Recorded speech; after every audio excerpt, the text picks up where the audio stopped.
Di sebuah jalan umum, di sebuah kota, ada seorang reporter yang sedang bertanya kepada warga yang lalu lalang. Jika Anda tiba-tiba mendapatkan 100 juta won, apa yang akan Anda lakukan?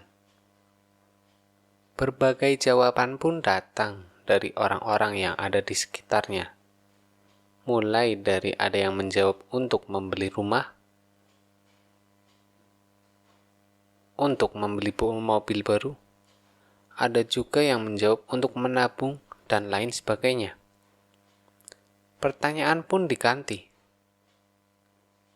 Bagaimana dengan apa yang akan Anda lakukan jika menjadi orang terkaya di dunia? Warga pun yang ada di sekelilingnya bingung untuk menjawabnya. Salah satu ada yang menjawab untuk menikmati hidup dan bersenang-senang selamanya. Tetapi ada satu orang yang menjawab, saya lebih penasaran dengan bagaimana caranya agar bisa untuk menjadi sekaya itu. Itu adalah cuplikan dari acara televisi yang sedang dilakukan oleh seseorang, sang pewawancara dan narasumber. Kurang lebih reaksi-reaksi yang diberikan seperti itu, kata seorang pewawancara. Sebagai orang Korea pertama dan termuda, apa rahasia Anda menjadi orang terkaya di dunia? Bahkan sampai ada rumor yang menyebar di kalangan masyarakat bahwasanya Anda memiliki kekuatan super untuk bisa melihat masa depan. Lanjut si pewawancara menanyai narasumber. Narasumber ini pun yang terlihat sangat mudah menjawab dengan mudahnya. Melihat masa depan dengan kekuatan super, mana mungkin ada hal semacam itu. Dengan mata yang tajam, dia melihat di sekitar para staf. Ada seorang nenek-nenek yang memakai baju kuno dari Afrika dan membawa seekor elang emas. Dia melihat seekor elang emas itu sangatlah bersinar dan sangat besar, sehingga dia merasa takjub dan dia pun sangat fokus melihat elang tersebut. Sang pewawancara pun menyadarkan narasumber. Aku ini hanyalah seorang investor biasa yang beruntung. Lanjut jawaban dari sang narasumber. Dialog antara pewawancara dan narasumber itu pun berakhir. Kita kembali ke masa lalu, di mana ada seorang pria muda yang baru bangun tidur. Dengan keras dia mengigau dan berkata, "Sersan Kang Jin Ho, kenapa burung elang yang aku lihat saat masih di militer terus muncul dalam mimpiku, padahal itu adalah mimpi yang bagus. Tapi burung elang itu malah merusak semuanya," berkata seorang pemuda yang baru bangun dari tidurnya. Dia adalah Kang Jin Ho, berumur 23 tahun, dan baru saja keluar dari wajib militer dan sekarang dia pengangguran. Kang Jin Ho tinggal di sebuah rumah kos semi bawah tanah yang kecil bersama dengan ibunya. Meskipun kondisinya sekarang seperti itu, hidupnya dulu tidak selalu penuh dengan ketidakpastian seperti sekarang. Dia dulu adalah seorang anak yang lahir dengan sendok emas. Ayahnya adalah sosok ayah yang bertanggung jawab dan memiliki usaha yang sukses. Tapi sekarang, ibunya lah yang menggantikan seluruh pekerjaan dengan melakukan pekerjaan serabutan. Saat ini, dia sudah bangun dari tidurnya dan mengecek HP-nya. Kang Jin Ho datang ke rumah temannya yang bernama Oh Takyu. di mana Oh Tak-kyu ini adalah seorang wibu yang overdosis. Karena dari sejak SMP sampai sekarang setelah dia berumur, dia masih tetap senang dengan hal-hal yang berbau wibu. Percakapan pun terjadi antara Oh Tak-kyu dan Kang Jin-ho, di mana Oh Tak-kyu ini bertanya apa yang akan dilakukan Kang Jin-ho ke depannya. Karena Oh Tak-kyu tahu bahwa Kang Jin-ho baru selesai menjalani wajib militer dan dia pengangguran. Meskipun aku pengangguran, setidaknya aku memiliki reputasi dari universitas. Jadi rencanaku akan buka les privat agar beban ibuku berkurang. Jawab Kang Jin-ho kepada Oh Tak-kyu. Percakapan pun berlanjut tentang pengalaman Kang Jin-ho yang berada di wajib militer. Sepertinya kau sudah sangat tersiksa di wajib militermu. Jawab Oh Tak-kyu kepada Kang Jin-ho dengan nada sedikit mengejek. Tetapi ada yang lebih menyiksa untukmu, lanjut Oh Tak-kyu. Lebih menyiksa dari wajib militer, memangnya apa? Tanya Kang Jin-ho.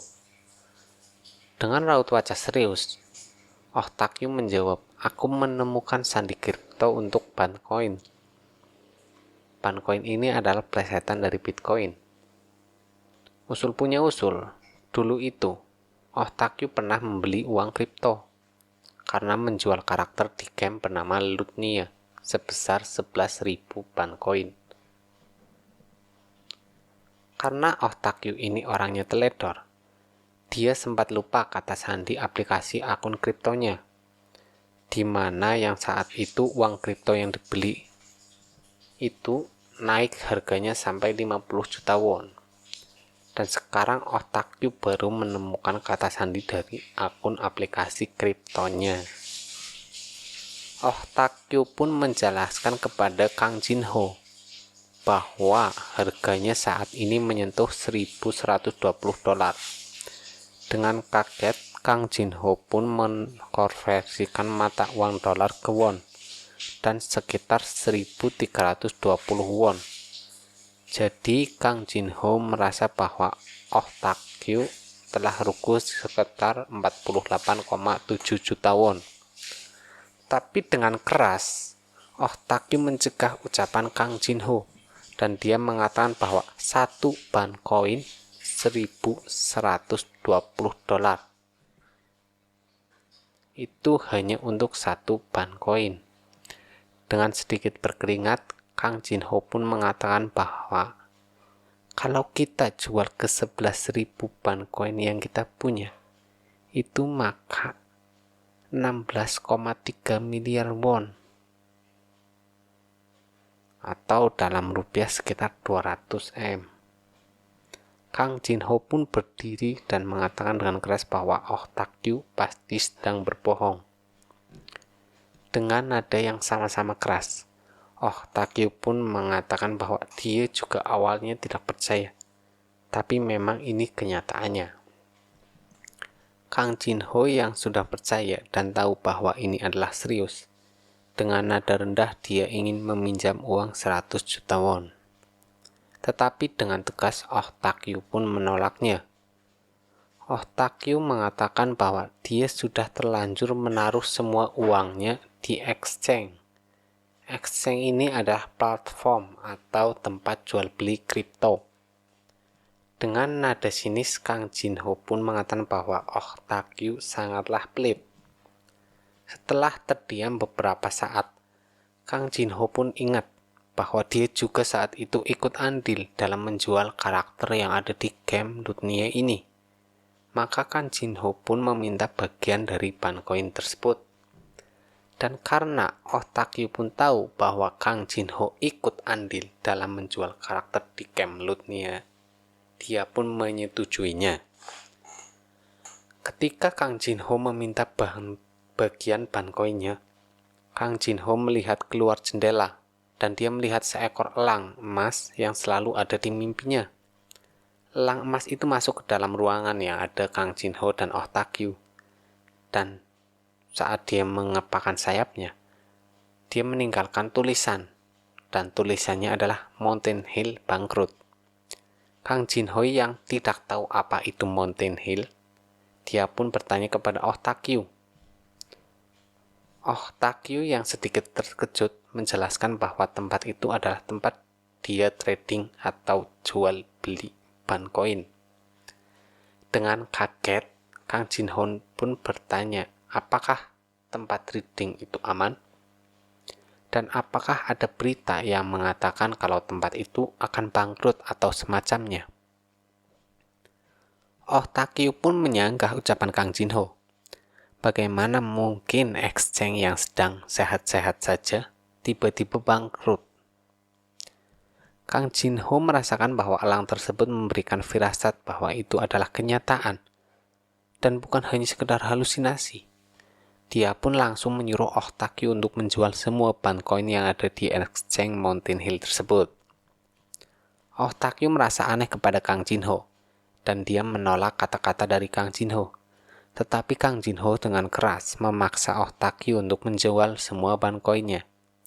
Dengan sedikit tatapan serius, Oh Tak-kyu yang serius dan dia melihat keseriusan dari Kang Jin Ho. Oh Tak-kyu pun luluh kepada perkataan Kang Jin Ho dan dia menyetujui untuk menjual semua Bancoin yang ada di Mountain Hill.